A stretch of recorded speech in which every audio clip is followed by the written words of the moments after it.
Rating mga pamalo ni mama nung bata ako, kaya napapaisip tuloy ako kung ampon ba ako o ano. Walis tingting, 100/10. Mabuti sana kung yung marami ang ihampas sa'yo, kaso 1 to 2 lang, kaya ramdam mo yung hapde. May kasama pang aftertaste. Di wow.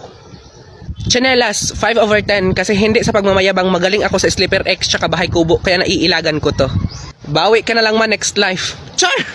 Hanger, 1,000,000/10. Kapag ito nahawakan ni mama, hindi yon titigil hanggat buo pa yung hanger. Oo. At kapag nabali na yung hanger, abay ta-transfer yan si mama. Dito sa sinturon, 1,000,000/10 din ang syutang inang sinturon na to. Kaya nung bata ako, kapag nagagalit si mama, nagdadasal ako na wag hanger yung mahawakan kasi connected yan sa sinturon. Oo.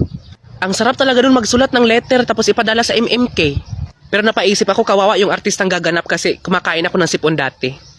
Kamay, 2/10. Hindi naman yan masakit. Bleh.